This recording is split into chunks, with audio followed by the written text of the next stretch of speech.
यदि उसके मन में शांति नहीं है, मन में संतोष नहीं है, आत्मा में शांति नहीं है, तो पद प्रतिष्ठा और पैसा उसके लिए किसी भी काम का नहीं।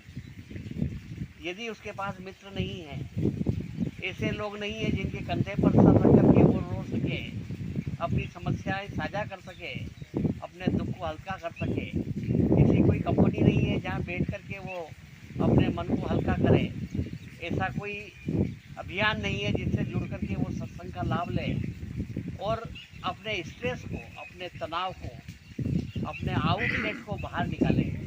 अगर वो चीज़ें उसके पास नहीं है तो उससे बड़ा गरीब व्यक्ति इस दुनिया में और कोई दूसरा नहीं है।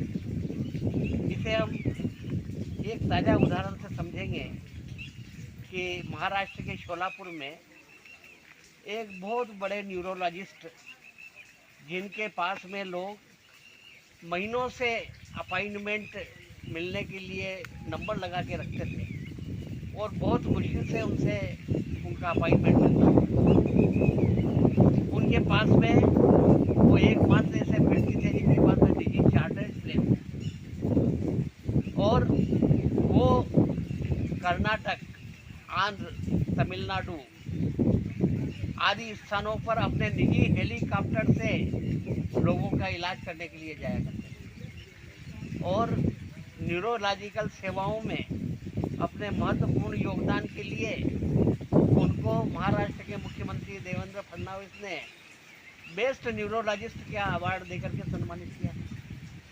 और उनके परिवार में उनका पुत्र अश्विन और उनकी बहू सोनाली, वे दोनों भी न्यूरोलॉजिस्ट और इनका नाम था डॉक्टर श्री वेलसंगकर और ये लंदन में इन्होंने रॉयल कॉलेज ऑफ फिजिशियंस में बहुत बड़ी डिग्री प्राप्त की थी और उनका सोलापुर में बहुत बड़ा नर्सिंग होम था जिसमें वो न्यूरोलॉजिस्ट, न्यूरो सर्जरी का काम किया करते थे और कई ऑपरेशन रोज संपन्न करते थे। परसों रात को उन्होंने अपने परिवार के साथ में बैठ कर के भोजन किया और रात को अपने कमरे में गए और अपनी लाइसेंसी सर्विस रिवॉल्वर से अपने सर में गोली मार ली और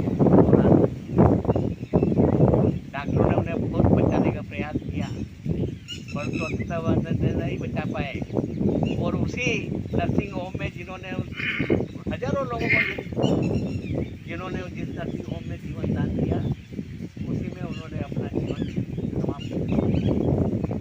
तो ये पद प्रतिष्ठा और पैसा किसी चीज़ की उनके पास में कोई कमी नहीं थी, तो फिर क्या कारण था कि उन्हें आत्महत्या करनी पड़ी?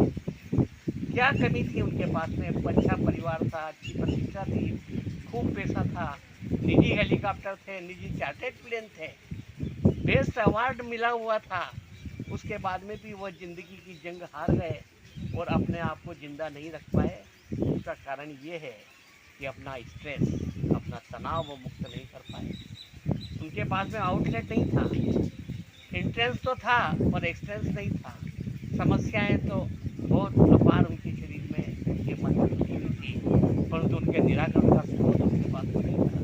इसलिए उन्होंने गोली मार के सर में और आत्महत्या कर ली।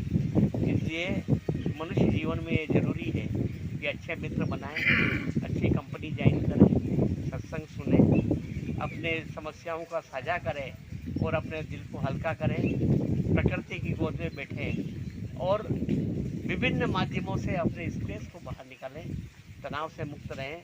आत्महत्या ही एकमात्र उपाय नहीं है, अपने को ज़िंदगी जीना है। ये ज़िंदगी जो ईश्वर ने दी है, ये उसका एक अनमोल उपहार है, उसकी सुरक्षा करें, उसे इस तरह से समाप्त करें।